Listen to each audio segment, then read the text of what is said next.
Thank you very much. I can never sleep before an occasion such as this because I'm very socially awkward.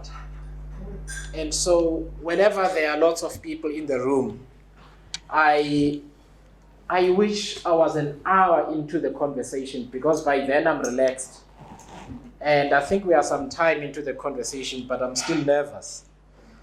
And I'm nervous because I looked at today's topic and I initially thought, oh no, this is not difficult.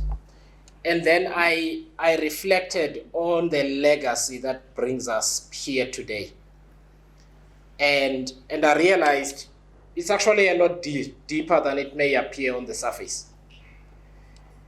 And so I am going to stay away from numbers as far as I can. I will mention some numbers, but I'm going to stay away from numbers as far as I can because they tend to make us kind of not understand or dig deep enough into the moral and ethical questions that we have to deal with in answering these kind of questions. But before I get into the topic, I'd really like to thank the Masilela family because when you have had a loss as profound as this, it is difficult to fathom, at least at a personal level, that you can still host people like us next to a beautiful but very cold river, 2 days after the longest winter night and the shortest winter day. So I really appreciate your ode to resilience and commitment. And thank you for teaching us about the value of legacy, particularly small acts of kindness that, if multiplied, can change the world. So, and thank you, good Elias, for asking me to be here. So I'll tell a little story about our first meeting, because when I said I'd come and see you at your home, but then there was a cycle tour, you remember? And it took me a very long time to get to your home. I was coming from Centurion. And I said, maybe we can meet later on after the cycle. It was a 94.7. And you said, no, come, I'm waiting for you. I won't tell the whole story, but I nearly went all the way to Rogerport and came around the back to see you. But I'm so grateful that we met. And I'd like to thank everyone for braving the cold. So to also tell you the truth, one of the reasons I'm staying away from numbers is that I didn't do so well at mathematics in school. and one of my teachers from the 1980s, I matriculated in 1992, and she was listening to me. I think I was on TV, and she sent me a WhatsApp and said, for somebody who did very badly at maths, you really like numbers. But that didn't scare me. I think today's conversation demands that we reflect far deeper on this question, and I will make my attempt to provoke a discussion that hopefully can accommodate not just the asset managers in the room, and the economists and the actuaries and other very smart people, but all of us. So, King Shaka of Amazulu,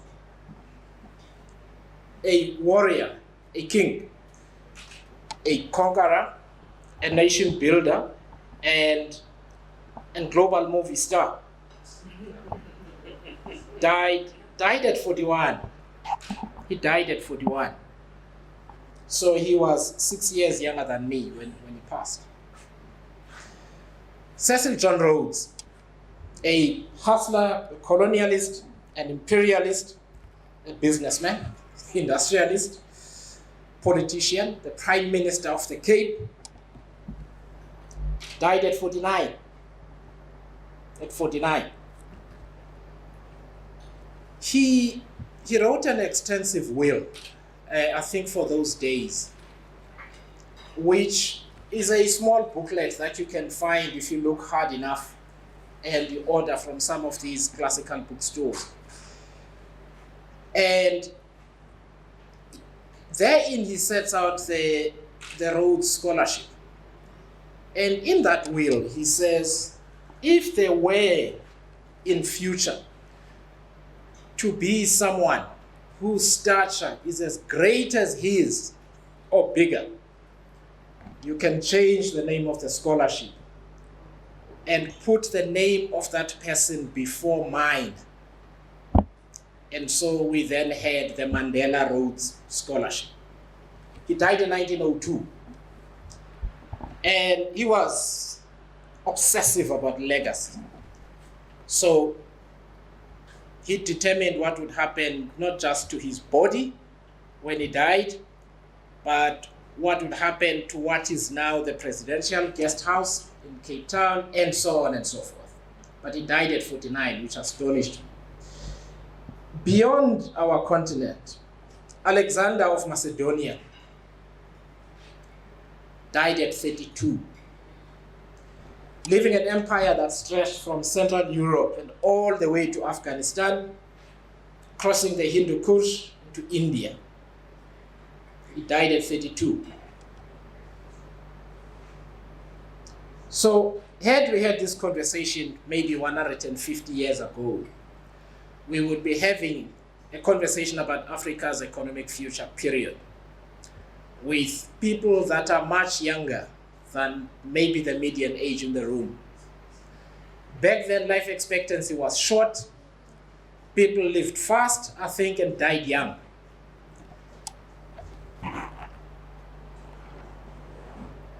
Why am I mentioning all of this?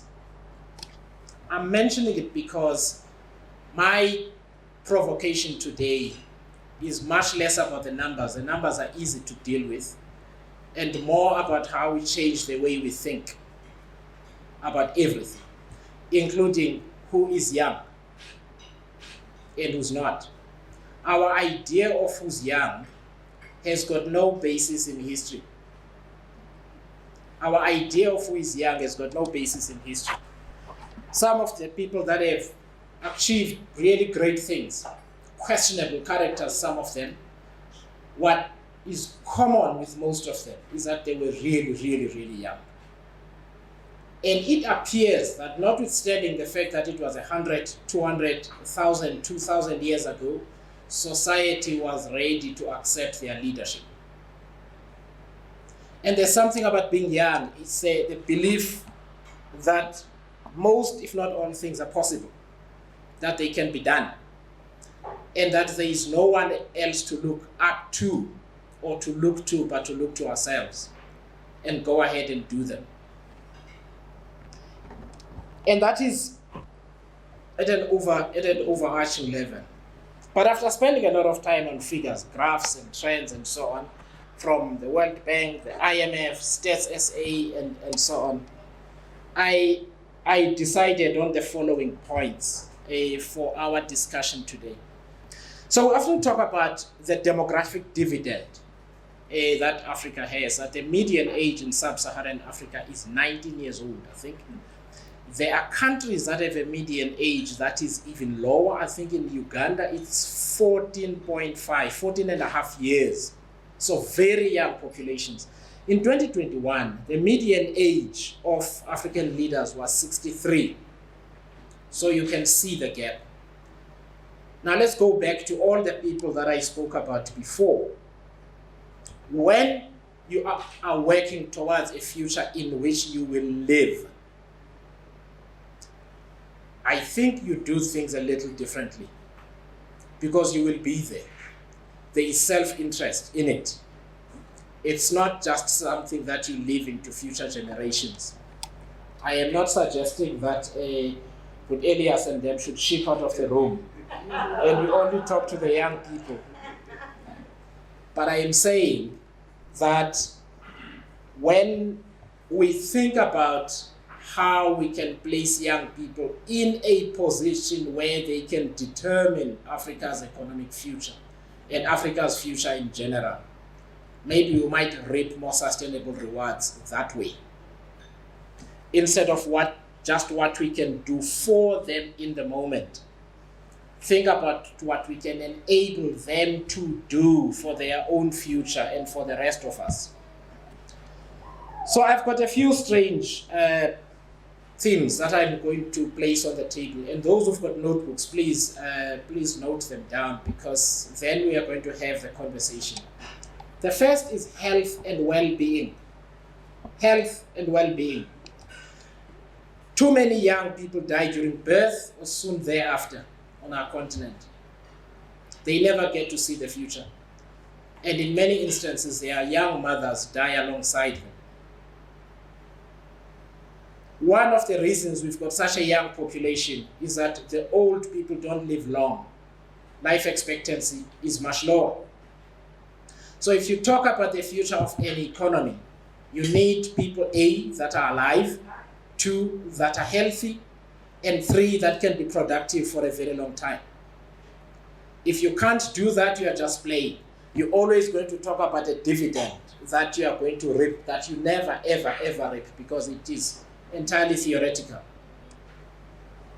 In many instances, they don't have enough to eat, and where they've got something to eat, they're not eating the best that they should or they can. So I'm talking about nutrition. So let me just give a statistic from South Africa. 48% thereabouts of children who begin school never finish matric. They never do. In many instances, it's due to social conditions. It's due to not having enough food, not having enough clothes, and being stunted from a very young age. So if you want to talk about the economic future of young people, we think about where the disempowerment begins to happen. By the time you get to sit around the same table as SNAP and MPO, it's a much smaller percentage of people who've made it that far. Many don't make it. Many do not make it. The second is that I think of the world in which we live, where artificial intelligence can even write essays and assignments for people at voice command. And you soon realize that we are starting from behind and falling further behind. When you've got limited chances at an education that enables them to compete in a rapidly changing environment, then we understand how fast and how efficiently we have to run to catch up, and then eventually being the best in the world. And I really believe in this idea that Africa and South Africa and all of us individually should look beyond the targets that we have for the very small things that we have to do. We have to dream much, much bigger and think about being the best at everything that we set out to do. But when you start from behind, that dream is really difficult to realize. The third, which is the other reason not many people live long on the continent. In South Africa, life expectancy, I think, is now about 69 years old, 69, I think, since we started making inroads on HIV and AIDS and TB and so on. But in many developed countries, it's in their mid to upper 70s. So we need Africans to live longer. The third theme that I'm going to talk about is safety from war and crime.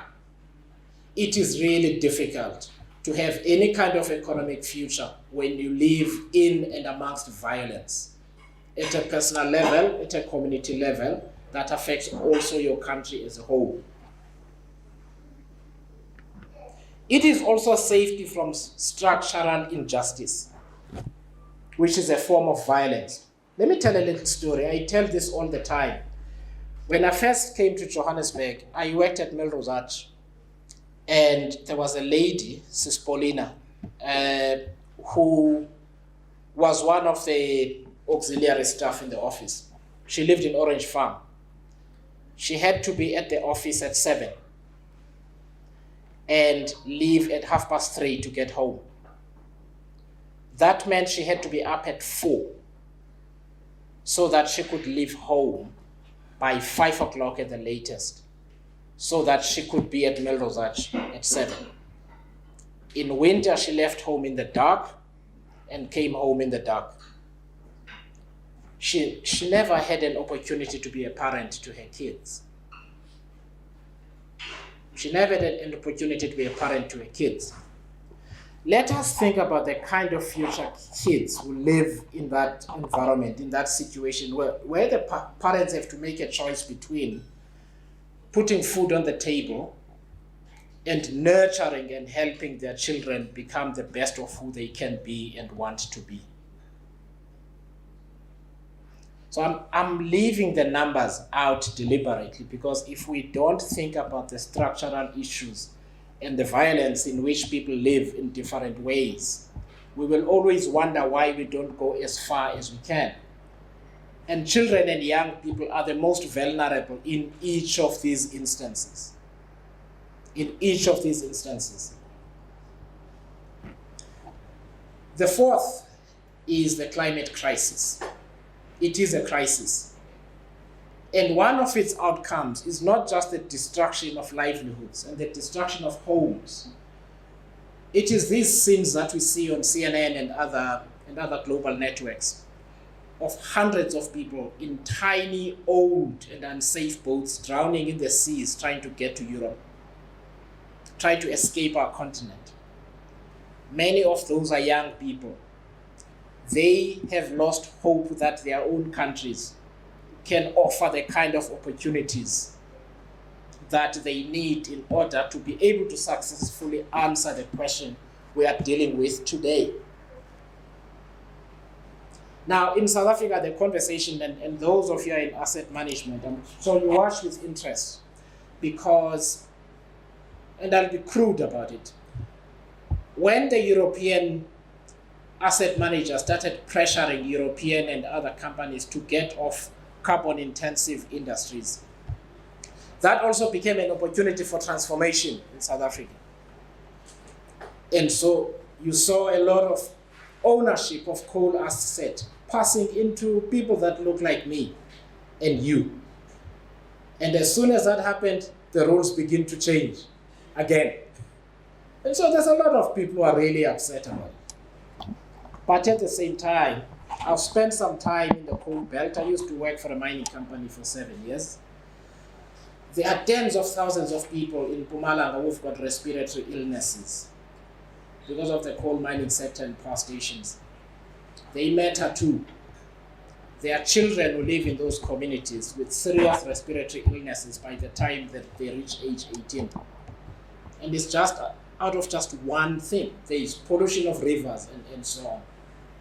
And so the kind of problems we are producing now for the future mean that once again we cannot successfully imagine answers or meaningfully imagine answers to today's question if we do not begin to think differently about how we solve those issues and we deal with them. The fifth and second last one, in fact the last one, is governance and democracy and leadership. So I get a lot of people who say we should just get a Paul Kagame, somebody like a Paul Kagame, a benign dictatorship to sort out South Africa.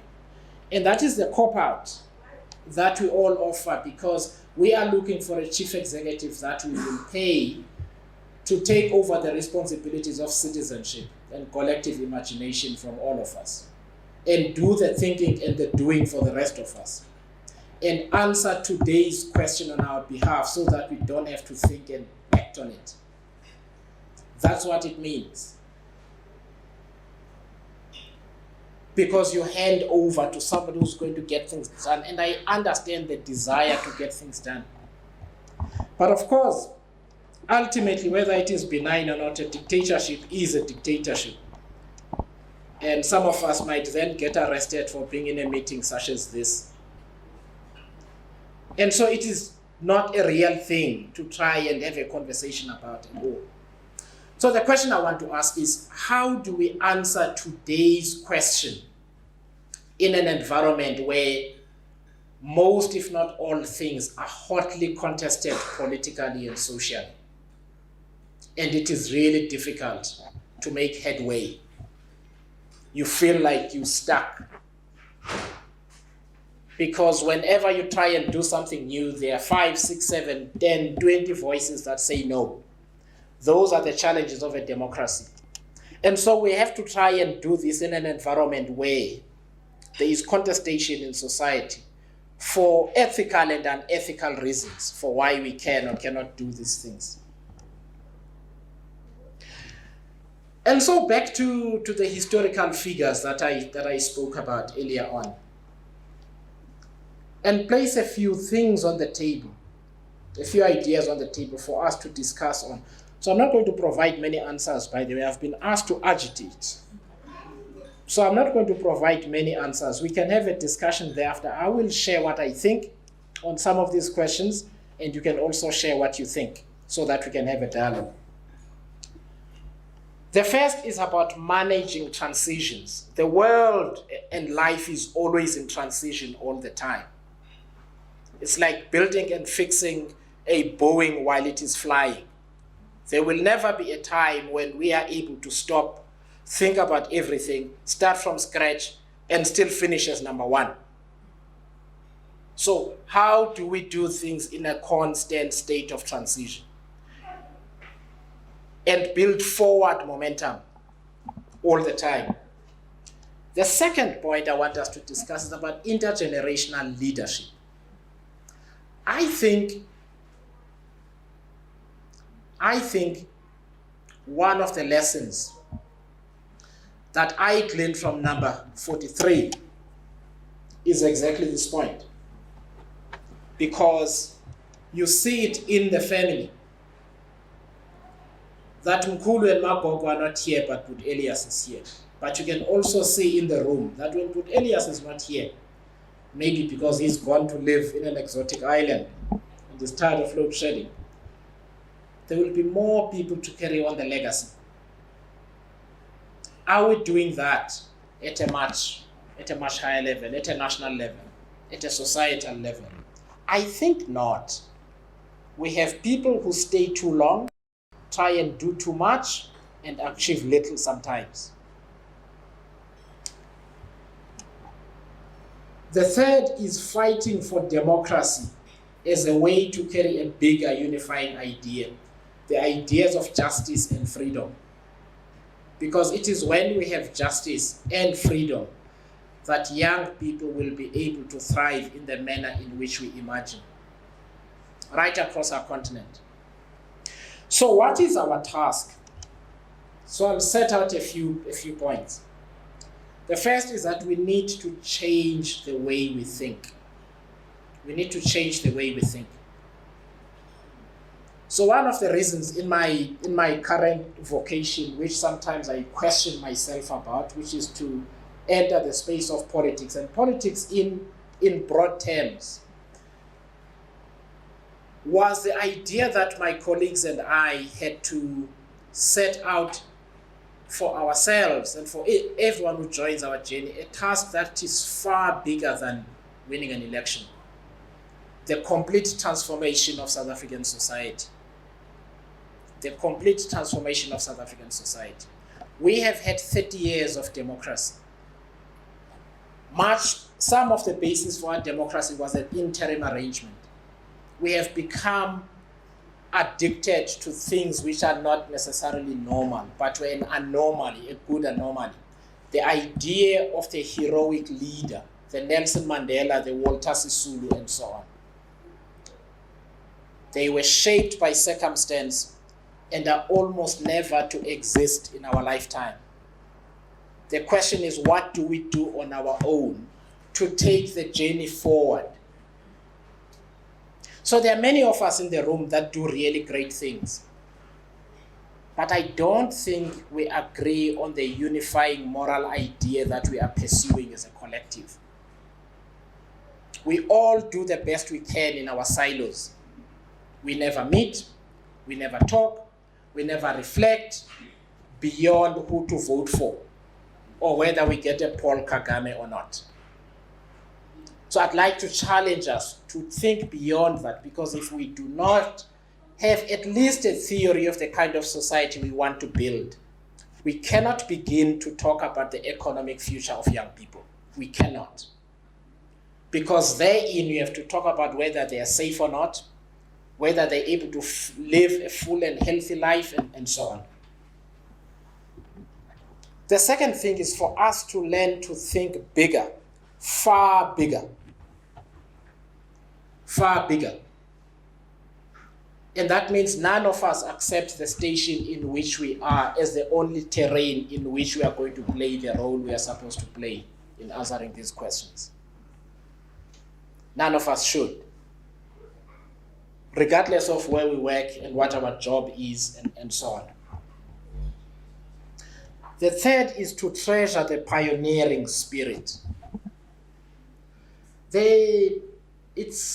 Sometimes we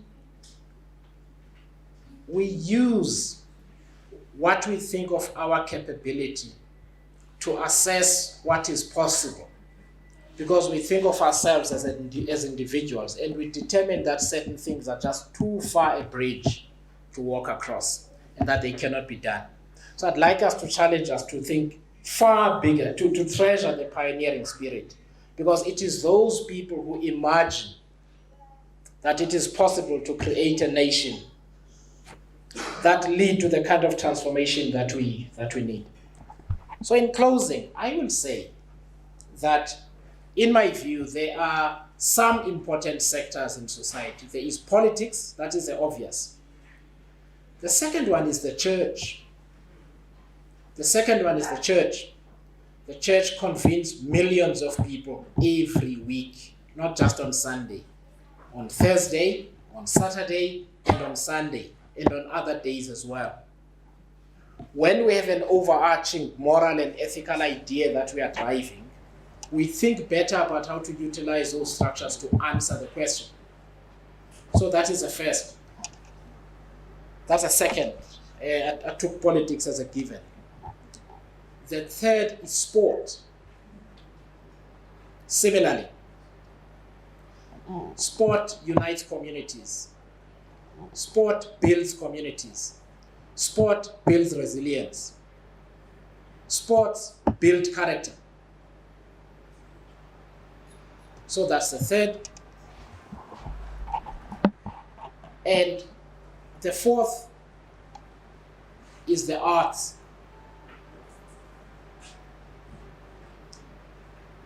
Because it gives us an opportunity to reflect on and think about who we are and who we want to be. To reflect on what's bad about us collectively and what is good about our society.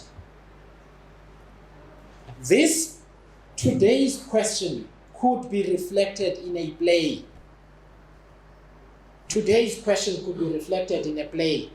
And it's not a depressing conversation. It is entertaining, it is insightful, it brings joy to the heart, it gives a different energy to what is an enormous task that you want to get, that you want to undertake collectively. I am expressing this in this way because one of my regrets, not personal regret, but regrets about our society, is that we don't make it compulsory for anyone who has not studied history in school to study history in their first year of varsity. And for us to offer philosophy 1 in varsity. Digital platforms and technology and the way, and I know I keep saying I'm going to close, have diminished our ability to reflect. So those of us who were in high school in 1982, like Itumeleng and I, there were no echo chambers. I think most people in this room, I mean, I'm picking on you, Itumeleng, but there was no social media. If you wanted to win an argument in school or in university or wherever, or even in a village, you got into a room, looked at people you disagree with, and you have the argument. And at the end of that argument, there is a show of hands, and there's a way forward that is accepted by everybody. Today, we want to talk to people who only agree with what we do because we can talk to them on a smartphone. Can we, therefore, as we are about to have this conversation, leave the smartphone, not just looking at it, but leave the attitude of the smartphone and say things that we think are going to be unpopular about how we answer this question? So what I think is an obstacle to how the economic future of Africa's young people can be bright is the way we think.